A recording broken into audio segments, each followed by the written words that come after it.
మన former chief minister Andhra Pradesh Shri YS Jaganmohan Reddy గారి program ఉందని మాకు తెలిసింది. ఇప్పుడు ఫస్ట్ 4th అక్టోబర్ ఒకటి మెసేజ్ వచ్చింది. తర్వాత 6th అక్టోబర్ డీటెయిల్డ్ ప్రోగ్రామ్ వచ్చింది. దాని ప్రకారం ఆయన 11 o'clock వైజాగ్ ఎయిర్పోర్ట్ చేరిపోతారండి. అక్కడి నుండి మళ్ళీ మాకవాడ పాలెం అనకాపల్లి వెళ్తారండి బై రోడ్. మళ్ళీ అక్కడి నుండి 2:45 బయలుదేరి by road by 4:15 Vizag airport వచ్చి 4:45 వైజాగ్ ఎయిర్పోర్ట్ నుండి బయలుదేరడం. ఇప్పుడు మన అందరికీ తెలుసు, ఆ రోజు ICC world cup cricket for women first match in Vizag district in ACS stadium జరగబోతుంది. 9th అక్టోబర్ లక్ష్మీవారం ఇండియా వర్సెస్ సౌత్ ఆఫ్రికా. ఆ రోజు ఆ మ్యాచ్ వచ్చేసి ఒక ఇంటర్నేషనల్ ఈవెంట్, మన వైజాగ్కి గర్వకారణం. ఎందుకంటే మన వైజాగ్ సిటీని సెలెక్ట్ చేయడం జరిగింది ICC women's cricket world cup. ఆ రోజు ఫస్ట్ మ్యాచ్ మన హెవీ క్రౌడ్ మేము ఎక్స్పెక్ట్ చేస్తున్నాం. సో ఆ మొత్తం పోలీస్ బందోబస్త్ ఆ వరల్డ్ కప్ క్రికెట్ మ్యాచ్ కోసం యూజ్ చేయడం జరుగుతుంది.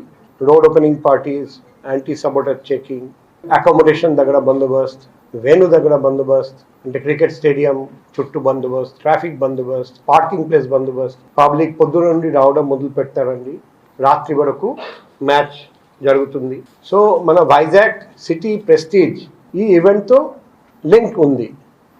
ఆ రోజు ఎక్కడైనా ఒక చిన్న పొరపాటు జరిగితే మన సిటీ ప్రెస్టీజ్కి డ్యామేజ్ జరుగుతుంది. కాబట్టి మన సిటీలో ఆ రోజు ఎటువంటి అవాంఛనీయ సంఘటన జరగకూడదు. మేము ప్రత్యక్షంగా ఎఫర్ట్ పెడుతున్నాం. ఆ పరిస్థితిలో ఆ రోజు పోలీస్ ఫోర్స్ అవైలబుల్గా లేనప్పుడు ఈ రోడ్ జర్నీ అబ్సల్యూట్లీ అనవసరం. మేము క్లియర్గా చెప్పాము. ఇప్పుడు లెటర్ పంపిస్తున్నాము.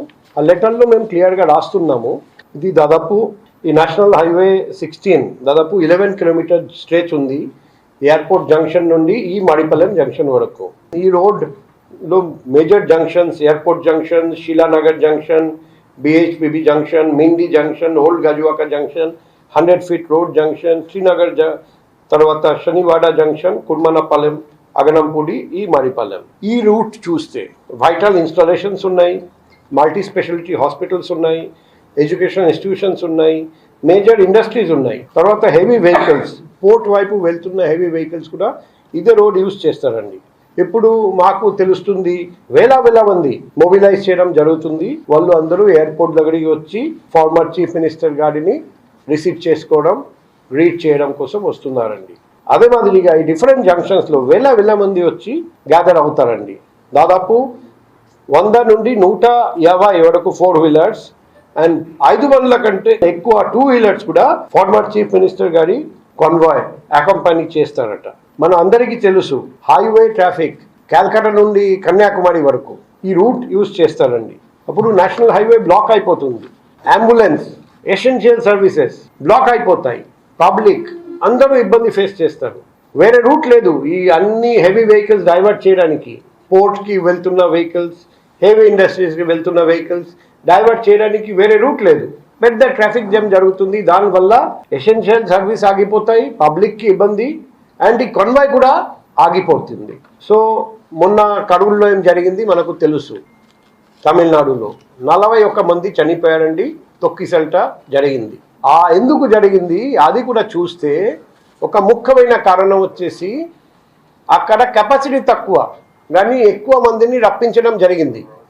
దానివల్ల ఈ యాక్సిడెంట్ జరిగి అమూల్యమైన ప్రాణాలు 41 మంది చనిపోయారండి. ఇక్కడ కూడా మన అందరికీ తెలుసు ఈ జంక్షన్స్లో ఎంత స్పేస్ ఉంది.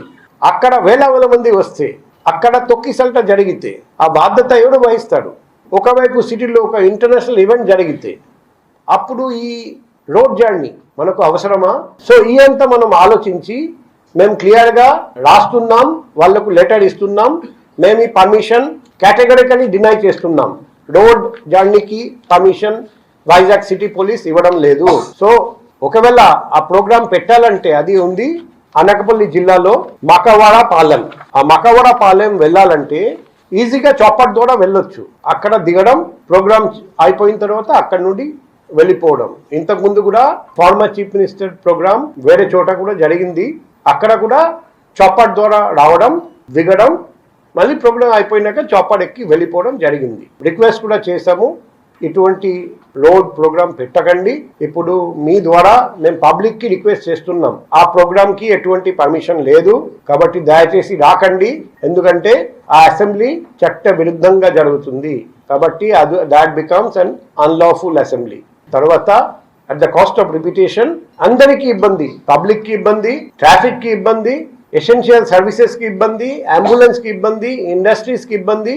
అండ్ ఎక్కడైనా ఏదైనా అవాంఛనీయ సంఘటన జరిగితే, తొక్కిసల్ట జరిగితే, అదే రోజు international event, first match India versus South Africa. So it is completely unnecessary and Vizag City Police is denying permission for this entire road journey. The program is not permitted. So మీ ద్వారా కూడా request చేస్తున్నాం, ఒకవేళ ఆ programme ఆ రోజు పెట్టాలంటే through chopper డైరెక్ట్గా అక్కడ దిగి ఆ ప్రోగ్రామ్ చేసుకొని తర్వాత చాపర్ ద్వారా వెళ్ళిపోవచ్చు. ఎటువంటి ఇబ్బంది ఎవరికి ఉండదు. సో ఇది మొట్టమొదటి విషయం మీకు తెలియజేస్తున్నాం.